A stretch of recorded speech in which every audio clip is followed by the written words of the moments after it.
Humanity had become the galaxy's policeman, not because they wanted to, but because no one else would do the job. The Galactic Council still existed, but now it asked humans for permission before making important decisions. Other species still traded and explored and built civilizations, but they did it under the watchful eyes of human fleets. The galaxy was more peaceful now. Wars between species had almost stopped.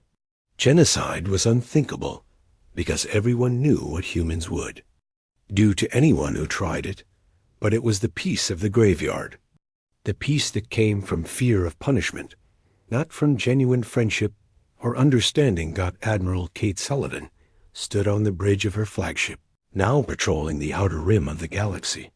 Her hair was gray now, her face lined with the years of war and responsibility. "Any word from the Council?" asked her communications officer. "They want us to mediate a trade dispute between the Valerians and the Aquarians," Kate said. "Apparently, they cannot make any decisions without asking us first." She looked out at the stars. Somewhere out there, alien species were living there. Lives, raising their children, building their dreams. But they were doing it in the shadow of human power, under the protection of human weapons. "Ma'am," the officer said, "do you ever wonder if we did the right thing?" Kate thought about New Eden, about the children who died there, about the justice that was denied and the revenge that was taken. "I wonder," she said finally, "but I do not regret it." The galaxy needed to learn that there are consequences for evil. We taught them that lesson, even if it made us the thing we fought against. Kate was quiet for a long time. Then she said, "Perhaps. But sometimes the galaxy needs monsters to keep worse monsters in check." The ship continued its patrol, carrying human authority to the farthest reaches of space. Behind it, a galaxy lived. In peace, protected by the very species it had once ignored and dismissed. Humanity had asked for justice and been denied. So they took justice for themselves. And in doing so, they had become something new. Something that would never again allow their people to suffer while others looked away. The price of that transformation was the innocence they could never reclaim. But the reward was a galaxy where no other species would ever again face genocide. While councils debated and diplomats made excuses, it was not the peace humanity had wanted, but it was the peace they had earned. 6 months after the first attack, the Zephyrian hegemony no longer existed. Their homeworld was under human control. Their fleets were space junk. Their leaders were in prison ships, waiting for trial. The galaxy had watched in shock as humanity tore apart one of the most powerful empires in known space. It had taken the Zephyrian centuries to build their empire. Humans had destroyed it in half a year. Now everyone was afraid. President Nathan Brooks sat in his office, reading reports from across human space. The war was over, but the real work was just beginning. Humanity had won, but now they had to decide what to do with their victory. "Sir," said his secretary, Karen Miller, "the Galactic Council delegation is here." Nathan looked up from his papers. He had been expecting this visit.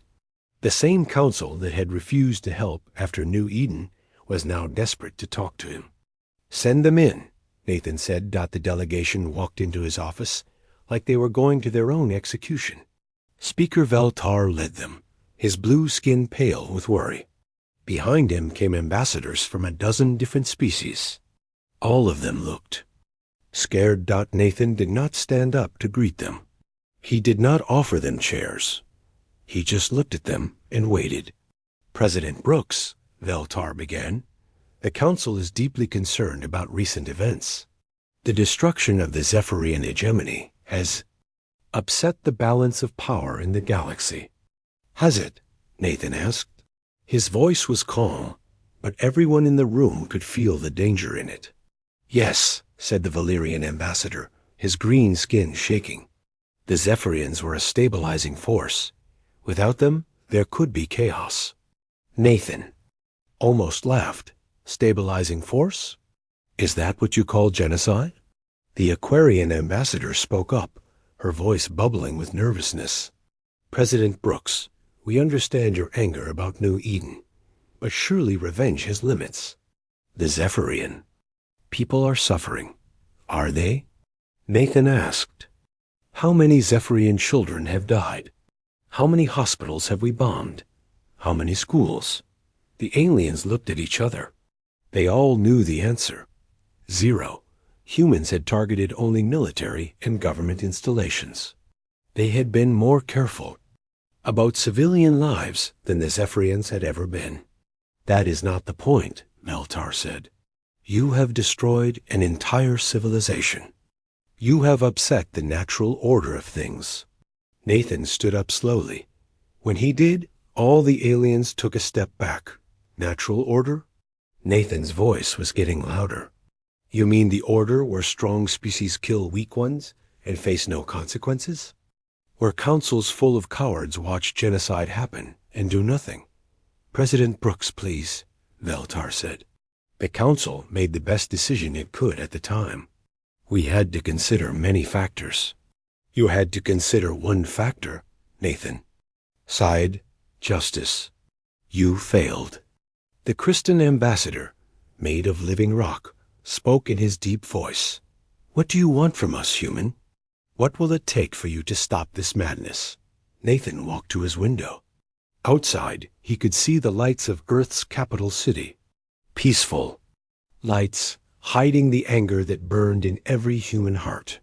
I want you to remember, Nathan said without turning around. I want every species in this galaxy to remember what happens when you hurt our people.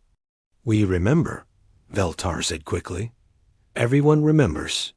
Please, can we not find a peaceful solution to this situation? Nathan turned back to face them. Peaceful? Like the peaceful solution you offered after New Eden? He walked to his desk and picked up a datapad. On the screen was a picture of the New Eden Memorial. Millions of names carved in black stone. 2.3 million humans died, Nathan said. And your council's response was economic sanctions and a stern letter. Did you think we would just accept that? The Etherian ambassador tried to speak. The council's powers are limited. We cannot force member species to doppel codes. Cannot? Nathan interrupted. Or will not. You have armies, Veltar. You have fleets. You chose not to use them because you were afraid. And what are you afraid of now? Asked Admiral Kate Sullivan as she entered the room. She was still wearing her military uniform, still carrying the authority of humanity's victory. The aliens turned to look at her. Kate Sullivan was famous now throughout the galaxy. The human who had destroyed the Zephyrian fleet. The woman who had brought an entire empire to its knees. Admiral Sullivan, Veltar said. We are grateful that you spared civilian populations during your campaign. Do not thank me for showing mercy your people never earned, Kate said. I did it because humans are better than Zephyrians, not because you deserved it. The meeting continued for hours. The aliens offered many things. Trade deals, territory, seats on important councils. They promised that nothing like New Eden would ever happen again. Nathan listened to it all. Then he gave them his answer. Here is what will happen, he said. Humanity will take over all former Zephyrian territory. We will establish military bases throughout the galaxy. Any species that threatens human colonies will face the same fate as the Zephyrians. You cannot police the entire galaxy, the Valerian ambassador protested. Watch us, Kate said. This will lead to war, Veltar warned. Other species will not accept human dominance. Nathan smiled. It was not a nice smile. Let them try to stop us. They will learn what the Zephyrians learned. The delegation left that day with no agreement, no treaty, no peaceful solution. They left with only the knowledge that humanity was no longer asking for permission to protect itself. 3 months later, Nathan stood on the observation deck of a human space station orbiting New Eden. The planet was being rebuilt. New cities rose from the ashes of the old ones. New families were moving in to replace those who had died. But this was not the same. New Eden, the new colony, had defense platforms in orbit. It had a military base with thousands of soldiers. It had weapons that could destroy entire fleets. Ben Carter was there, overseeing the construction. He was still an engineer, but now he built fortresses instead of farms. His hands were steady as he worked, but his eyes were hard as stone. "How does it look?" Nathan asked him. Ben looked down at the planet where his family had died. Green fields were growing again. Children were playing in new parks. But now human warships patrolled the skies above them. "It looks safe," Ben said. "Finally safe." Dr. Lisa Park was running the new hospital. It was bigger than the old one, with better equipment and more staff. But it also had armed guards and emergency bunkers. Nothing like the massacre would happen. Again, she treated patients from many species now. Humans who had come to rebuild, but also aliens who needed medical help. She helped them all, as her oath required. But she never forgot what aliens had done to the patients in the old hospital. "Do you think we did the right thing?" she asked Nathan when he visited the medical center. Nathan looked around the hospital. It was full of life and hope, but it was also full of the memory of death and loss. "I think we did the only thing we could do," he said. "The galaxy understands only strength. So we became strong." "But at what cost?" Lisa asked. "We used to be explorers and builders. Now we are conquerors." Nathan was quiet for a moment. Then he said, "Maybe that is what we needed to become. Maybe the galaxy forced us to become this." As his ship left New Eden, Nathan looked back at the rebuilt colony. It was beautiful and peaceful and protected. But it was protected by fear, not by law or justice or the goodwill of neighbors. The attack began at exactly midnight Earth time. Across 17 different star systems, human ships appeared out of nowhere like ghosts made of metal and death. Admiral Kate Sullivan stood on the bridge of her flagship, the Id's Vengeance. Through the windows, she could see the Zephyrian homeworld below. It looked peaceful from space. Cities sparkled with lights. Ships moved slowly through the atmosphere. The Zephyrians had no idea what was coming. "All ships report ready, Admiral," said her communications officer, Lieutenant Tony Kim. Kate nodded. For 2 years, she had dreamed of this moment. 2 years of planning, building, training. 2 years of thinking about the dead children of New Eden. "Send the message to all fleets," Kate said. Her voice was calm, but her heart was beating fast. "Operation Ghost begins now." Across the galaxy, human commanders received the order. Captain John Davis near the Zephyrian military base on Krell Prime. Major Linda Thompson at the Slave Processing Center on Vorthen. Commander Rick Johnson at the government complex on New Zephyr. All of them had the same mission. Hit hard, hit fast, and show no mercy. The stealth technology worked perfectly. The Zephyrian sensors could not see the human ships until they were already firing. By then, it was too late. Kate watched as her weapons officer, Commander Sally Brooks, targeted the orbital defense platforms around the Zephyrian homeworld. "Firing," Sally said. The human plasma cannons were more powerful than anything the Zephyrians had ever seen. Each shot destroyed targets that should have taken dozens of hits to kill. The orbital platforms exploded like flowers made of fire and metal. On the planet below, alarms started screaming. But the Zephyrian defense fleet was already dying. Captain Mike Foster led a squadron of fast attack ships against the Zephyrian fleet stationed at the homeworld. His ships moved like deadly birds, too fast for the enemy to target, too small for their big guns to hit. "Target their engines first," Mike told his pilots. "I want them helpless before we finish them." The human pilots were all volunteers. Many had lost family at New Eden. They flew their ships like weapons, using them as tools of revenge rather than just machines of war. Lieutenant Amy Crawford dove her fighter toward a Zephyrian cruiser. The enemy ship was 10 times bigger than hers, but she was not afraid. She thought about her little sister, who died at New Eden. Her sister, who was only 6 years old. Amy's missiles hit the cruiser's engine room. The big ship stopped moving and started to drift. Then other human fighters swarmed it like angry insects, tearing it apart piece by piece.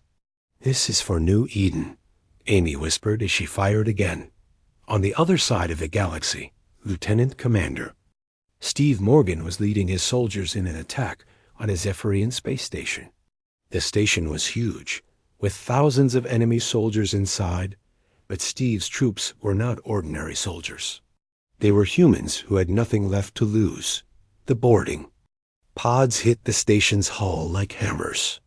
Steve's soldiers cut through the metal walls with special tools and poured into the enemy base. The Zephyrians inside were not ready for this kind of attack. They had never fought humans in close combat before. They did not know that humans were smaller and faster. They did not know that angry humans could move like demons when they wanted revenge. Ben Carter was in Steve's assault team.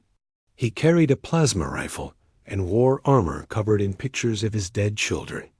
The pictures were there to remind him why he was fighting. The first Zephyrian soldier Ben saw was big and covered in scales. The alien raised his weapon to shoot, but Ben was faster. His plasma bolt hit the Zephyrian in the chest and burned through his armor like paper. "For Amy and Mark," Ben said as the enemy soldier fell. The fighting inside the station was brutal. The Zephyrians were bigger and stronger, but the humans were faster and angrier. Most importantly, the humans were not afraid to die. They had already lost everything that mattered to them. Dr. Lisa Park was with the boarding teams, but not as a soldier. She was there as a medic, to help wounded humans and to question captured enemies. Lisa found herself in the station's medical bay, where Zephyrian doctors were trying to treat their wounded soldiers. When they saw her, they threw down their weapons and raised their hands. "Please," one of them said in broken human language. "We are doctors. We help people. Do not kill us." Lisa looked at the alien doctor. She remembered the hospital on New Eden. She remembered wounded humans being shot by Zephyrian soldiers while doctors like this one probably watched and did nothing. "I won't kill you," Lisa said, "but I won't help you either." She walked past the Zephyrian wounded without stopping. Let them live or die on their own. She had work to do helping human soldiers. Back at the Zephyrian homeworld, Admiral Kate Sullivan was preparing for the final assault. The orbital defenses were gone. The fleet was destroyed. Now it was time to hit the planet itself. "Target the government buildings," Kate ordered, "military bases, weapons factories, anything connected to their war machine." "What about civilian areas?" asked her weapons officer. Kate was quiet for a moment. She thought about the children who died at New Eden, children in schools and hospitals and playgrounds. "Avoid civilian targets if possible," she said finally.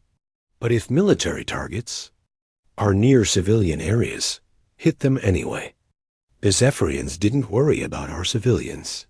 The bombardment began. Human ships rained death on the Zephyrian homeworld. Military bases turned into smoking craters. Government buildings became piles of rubble. The proud capital city of the young Zephyrian hegemony started to burn. But the humans were not done yet. Landing craft filled with soldiers headed for the planet's surface. Their mission was to capture Zephyrian leaders and find evidence of war crimes. But really, they were there to make sure the enemy knew they had lost. Lieutenant Colonel Janet Hayes led the assault on the planetary Capitol building. Her soldiers moved through the city like a flood of vengeance, sweeping aside any resistance. The Zephyrian soldiers they met were terrified. They had never seen humans fight before. They thought humans were soft and weak. Now they learned the truth. There was nothing in the galaxy more dangerous than humans, who had nothing left to lose. Janet's team reached the Capitol building just as Zephyrian leaders were trying to escape. She captured them at the landing pad where their escape ship was waiting. Commander Vextar, the alien who had destroyed New Eden, was among the prisoners. When he saw Janet, his black eyes went wide with fear. "You cannot do this," he said. "We are the government of a sovereign world. The Galactic Council will not allow this." Janet looked at him. This was the monster who had ordered the death of 2 million innocents, who had laughed when he talked about removing human settlers. The Galactic Council already had their chance. Janet said, "They chose to do nothing, so now we do something." She put energy restraints on Vextar's wrists. The alien was big and strong, but the restraints would hold him. "You will face trial for war crimes," Janet told him. Human justice, not the fake justice of the Council. Across the galaxy, the pattern was the same. Human fleets appeared without warning and destroyed everything in their path. Zephyrian bases, ships, and government centers all fell within hours. Aliens had never seen anything like it. Humans had gone from peaceful colonists to unstoppable warriors in just 2 years. Their technology was better, their tactics were smarter, and their soldiers fought like nothing else in the galaxy. Most importantly, the humans were not fighting for territory or resources. They were fighting for justice, for revenge, for the memory of New Eden, and that made them impossible to stop. Maria Santos, the spy who had spent 2 years in Zephyrian space, watched the attacks from a safe distance. Her intelligence work had made this possible. She had given the human fleets everything they needed to win. As she watched Zephyrian ships burning in space, Maria thought about all the aliens she had met during her mission. Some had been kind to her. Some had even become friends. But they were still Zephyrians. They were still part of the species that murdered children for no reason. And now they were paying the price. "This is for New Eden," Maria whispered as enemy ships exploded like stars. The war was not over yet. But after just 1 day of fighting, everyone in the galaxy knew the truth. Humanity had become something new, something terrible, something that would never again allow their people to be murdered without consequences. The peaceful farmers and colonists were gone. In their place stood warriors who could make the galaxy tremble. The secret meeting happened at night in the deep basement of the White House. President Nathan Brooks sat at the head of a long table. Around him were the most important people in Earth's government. But tonight, they were not talking about laws or elections. They were talking about war. "The Council has failed us," Nathan said. His voice was quiet, but everyone could hear the anger in it. "They gave the Zephyrians a slap on the wrist for murdering our people." Admiral Kate Sullivan nodded. She had seen New Eden after the attack. She had helped rescue the few survivors. The images still came to her in nightmares. "What are our options, sir?" asked Defense Secretary Paul Green. Nathan looked around the table. These people had been his friends for years, but now they needed to become something else. They needed to become the planners of revenge. "We build a fleet," Nathan said. "Not just any fleet. The best fleet the galaxy has ever seen. And then we make the Zephyrians pay for what they did." Intelligence Director Amy Walsh leaned forward. She was a small woman with gray hair, but her eyes were sharp as knives. "The Zephyrians have the biggest military in the galaxy," she said. "Their ships are powerful. Their soldiers are trained from birth to fight. Then we build better ships," Nathan said. "We train better soldiers. We do whatever it takes." "Admiral." Sullivan opened a folder full of papers. "I've been thinking about this for weeks, sir. We have some advantages the aliens don't know about. Tell me, Nathan said. Human technology is different from theirs, Sullivan explained. We think in ways they don't understand. And we have something they don't have. What's that? Sullivan's eyes were hard as steel. We're angry, sir, really angry. And angry humans are the most dangerous thing in the universe. The meeting went on for hours. They talked about ships and weapons and soldiers. They talked about money and resources and time. Most importantly, they talked about secrecy. No one can know, Nathan said. Not the media, not other governments, not even most of our own military. If the Zephyrians find out what we're planning, they'll attack Earth. Amy Walsh smiled. It was a cold smile. Let me handle the secrecy, sir. I know how to keep secrets. 3 months later, Ryan Hayes was working in a shipyard beyond Pluto. It was the strangest job he had ever had. Officially, he was helping build mining equipment.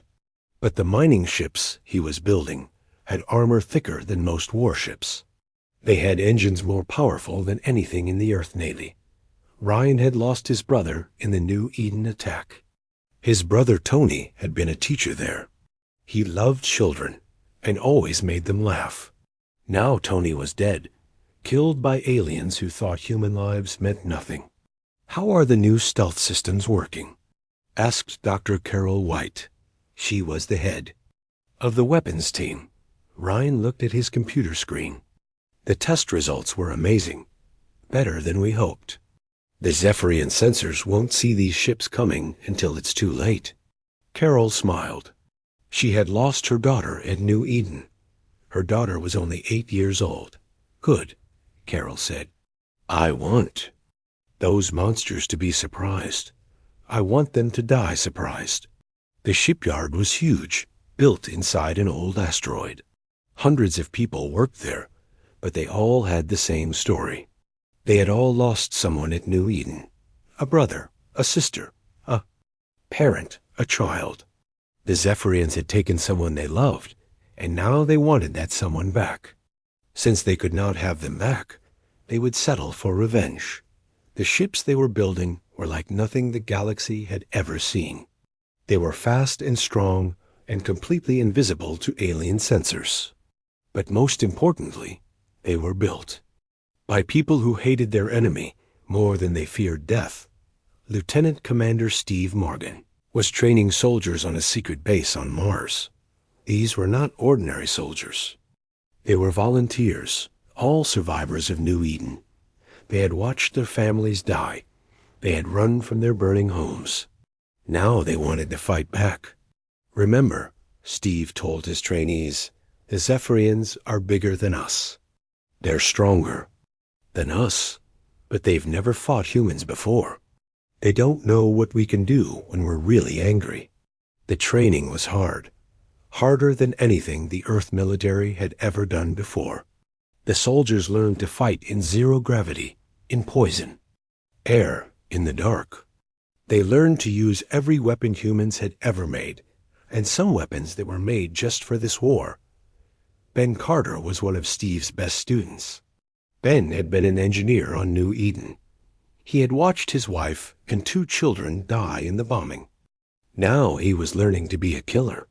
I used to build things, Ben told Steve one day after training.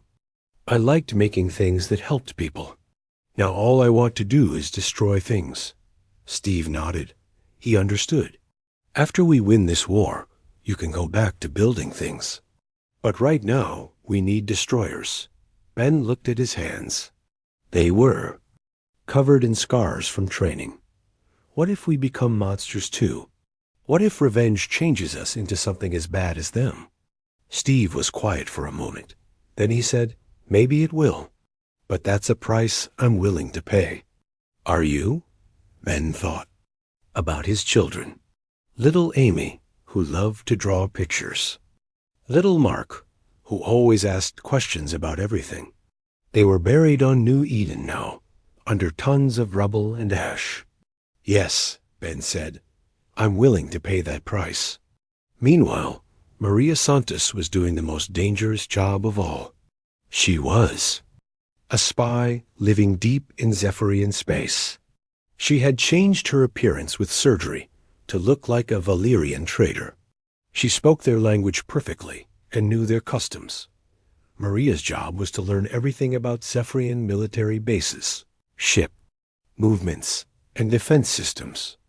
She had to get close to the enemy without them knowing what she really was. It was lonely work. Maria could not contact Earth except once a month, using secret codes.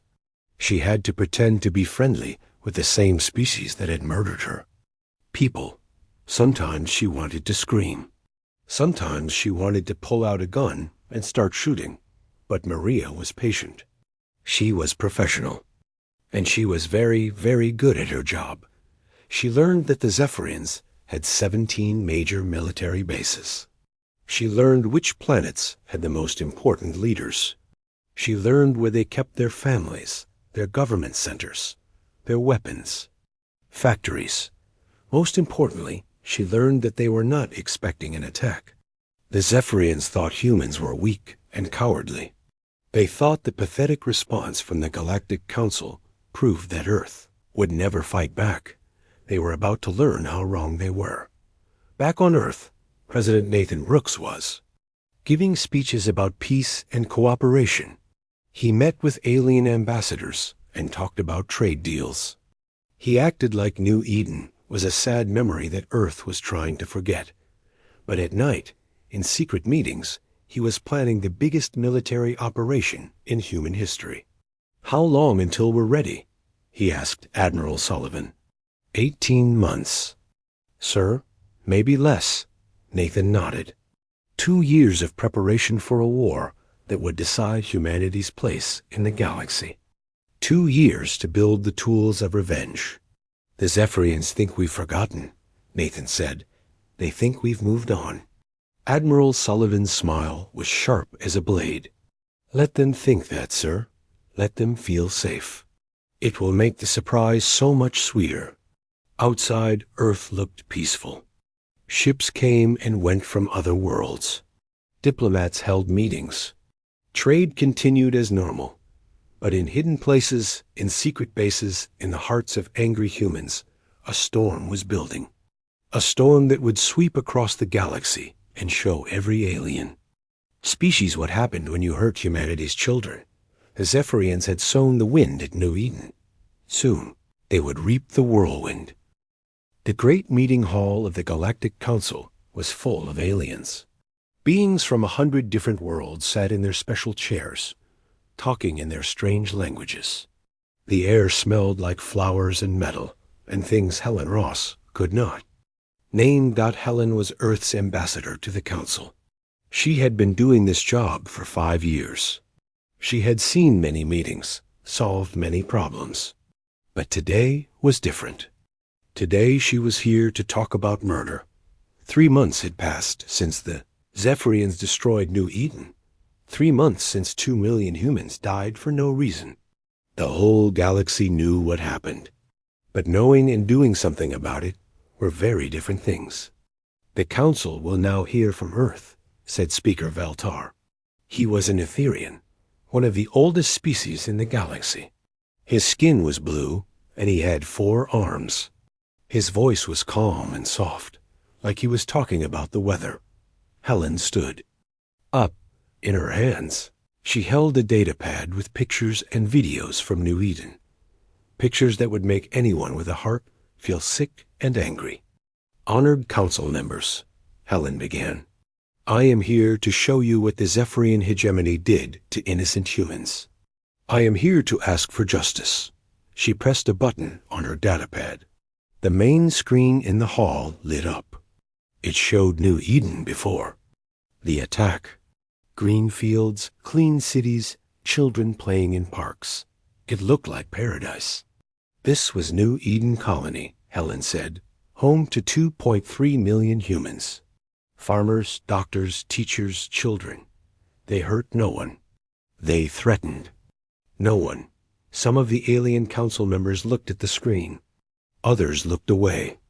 The Zephyrian ambassador, Chronix, was cleaning his claws. He did not seem interested. Helen pressed another button. Now the screen showed New Eden after the attack. Burning buildings, dead bodies in the streets. Smoking ruins were the hospital. Used to be. This is what the Zephyrians did, Helen said. Her voice was getting louder. They gave the colonists 1 hour to leave. Then they started bombing anyway. They killed children in schools. They killed sick people in hospitals. They killed everyone. A few aliens made soft sounds of surprise or sadness. But most of them just sat quietly. Helen showed more pictures. Dr. Lisa Park's video from the hospital. The recording was shaky because Lisa was running and hiding. But it clearly showed Zephyrian soldiers shooting wounded humans who could not fight back. This is not war, Helen said. This is not self-defense. This is murder. This is genocide. She turned to look at Chronix. The Zephyrian ambassador was big, even for his species. His gray skin was covered in scars. His black eyes showed no feeling. At all. Ambassador Chronix, Helen said. Do you deny that your people did this? Chronix stood up slowly. When he spoke, his voice sounded like rocks grinding together. The Zephyrian hegemony does not deny that we removed illegal settlers from our territory, he said. The humans were warned to leave. They chose to stay. We simply enforced our claim to the land. Helen felt her face getting hot with anger. Illegal settlers? New Eden was a legal colony. We have the papers. The Galactic Council approved it. Papers. Can be wrong, Chronix said. He was smiling now, showing his sharp teeth. The land belonged to the hegemony long before your council existed. We were simply taking back what was ours. By killing children? Helen shouted. By bombing hospitals? Unfortunate collateral damage, Chronix said. He sat back down and started. Cleaning his claws again, Helen wanted to hit him. She wanted to scream, but she was a diplomat. She had to stay calm and follow the rules. Speaker Veltar raised one of his 4 hands. Thank you, Ambassador Ross. The Council has seen your evidence. Now we must discuss what to do. The aliens started talking to each other in their different languages. Helen could not understand most of it, but she could hear the tone. They sounded worried, but not about the dead humans. They sounded worried about making the Zephyrians angry. Helen knew why. The Zephyrian hegemony was strong. They had the biggest war fleet in the galaxy. They controlled important trade routes. Many council members were afraid of them. After 2 hours of talking, Speaker Veltar called for quiet. The council has made its decision, he said. We are deeply concerned about the events at New Eden. The loss of life is regrettable. However, the Zephyrian claim to the territory appears to have some historical basis. Helen could not believe what she was hearing. Historical basis? They murdered 2 million people. Ambassador Ross, please, Veltar said. The council understands your anger, but we must consider all sides of this issue.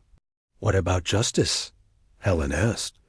What about punishment for genocide? Veltar's forearms moved in what might have been a shrug. The council has decided to impose economic sanctions on the Zephyrian hegemony. We will also issue a formal statement of disapproval.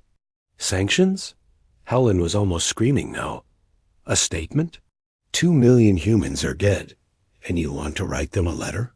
Some of the other ambassadors were looking uncomfortable. The Valyrian ambassador, a thin creature with green skin, spoke up.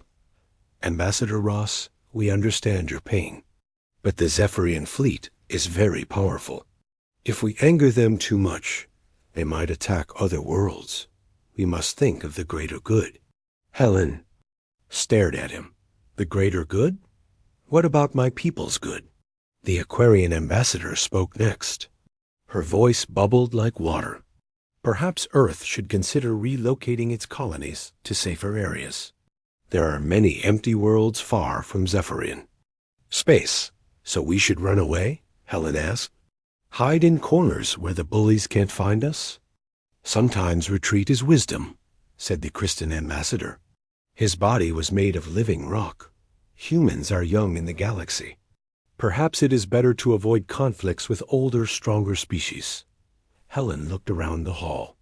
All these aliens, all these supposedly wise beings, and not one of them cared about justice. They only cared about keeping the peace, even if that peace was built on the graves of innocents. I see, Helen said quietly. So this is how the galaxy works. The strong do whatever they want. The weak suffer in silence. And the council watches and does nothing. Speaker Veltar's blue skin got darker. Ambassador Ross, the council works for peace and stability. Sometimes that requires difficult compromises. Compromise, Helen repeated. Is that what you call letting murderers go free? She gathered her things and walked toward the door. Behind her, the aliens were already talking about other matters. New Eden was already forgotten. But Helen stopped at the door and turned back. You will regret this, she said. Her voice was quiet, but it carried across the whole hall. When humans stop asking for your justice and start making their own, you will regret this day. Chronix laughed. Humans making their own justice? What will you do, little ambassador? Send us angry letters? Helen looked at him for a long moment. Then she smiled. It was not a nice smile. You'll find out, she said. Then she left the hall. Behind her, the Galactic Council continued its meeting, as if nothing important had happened. As if 2 million dead humans meant nothing at all. Helen walked to her ship. She had a message to send to Earth. President Nathan Brooks was waiting. To hear what the council decided. She thought about what she would tell him. That the galaxy's great peacekeepers were cowards. That justice was just a word they used in speeches. That if humanity wanted justice for New Eden, they would have to take it themselves. Helen's hands were shaking as she started her ship's engines. She was angry, but she was also excited. Because she knew Nathan Brooks.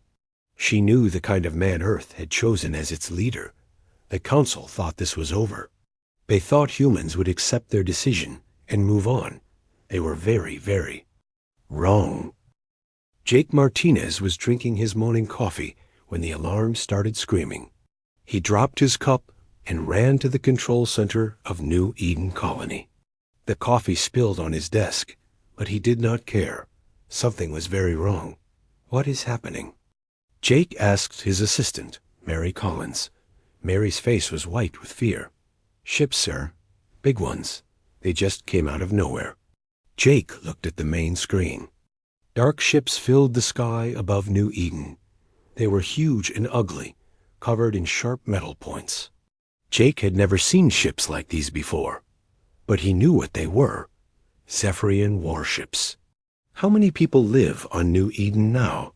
Jake asked. 2.3 million, sir, Mary said. Her voice was shaking. Jake felt sick. New Eden was a peaceful colony. They grew food and made medicines. They had no weapons, no army. The colonists came here to build a better life, far from the wars and problems of other worlds. Try to contact them, Jake said. Maybe we can talk. Mary worked at her computer. After a few minutes, she shook her head. They are not answering, sir. The screen suddenly changed. A Zephyrian face appeared. It had gray skin and black eyes. Sharp teeth filled its mouth. Jake had seen pictures of Zephyrians before, but seeing one in real life was different. It looked like a monster. Humans of New Eden, the alien said. Its voice was deep and cold. I am Commander Vextar of the Zephyrian hegemony. You have built your colony in our space. This is not allowed. Jake stepped forward. Commander, this is Colony Administrator Jake Martinez. New Eden is a legal colony. We have papers from the Galactic Council. We paid for this land. The Zephyrian laughed. It was a horrible sound. Your papers mean nothing. Your council means nothing. You will leave this world in 1 hour. Take nothing with you. 1 hour? Jake could not believe it. Sir, we have over 2 million people here. We need time to pack our things, to organize transport ships. 1 hour, Vexstar said again. If you are still here after that, we will remove you ourselves. The screen went black. Jake's hands were shaking. He looked around the control room. Everyone was staring at him. They wanted him to fix this. But how could he? New Eden had no warships. They had a few small transport ships for moving supplies. That was all. Mary, contact Earth, Jake said. Tell them we need help. Emergency code red. Yes, sir. Mary started typing fast. Jake opened the colony-wide communication system. His voice would now reach every person on New Eden. This is Administrator Martinez. We have a situation.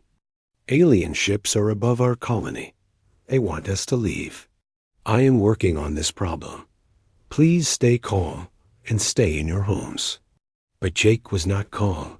His heart was beating fast. Sweat ran down his face. He knew the Zephyrians. Everyone inhuman. Space knew about them. They were bad aliens who hurt other species. They made slaves of weaker races. They destroyed worlds that would not obey them. Sir, Mary said, Earth says help is coming. But the nearest ships are 3 days away. 3 days. Jake felt like crying. They had 1 hour. 30 minutes passed. Jake tried calling the Zephyrian. Ships again and again. No answer. He tried calling other colonies. Most were too far away to help. The few that were close had no warships either. Then the bombing started. The first blast hit the main city. Jake watched on his screens as buildings turned to fire and smoke. People ran in the streets, screaming. The Zephyrian ships fired again and again. Their weapons were powerful. Each shot destroyed a whole city block. They are not waiting, Mary cried. They said 1 hour, but they started already. Jake grabbed the communication system again.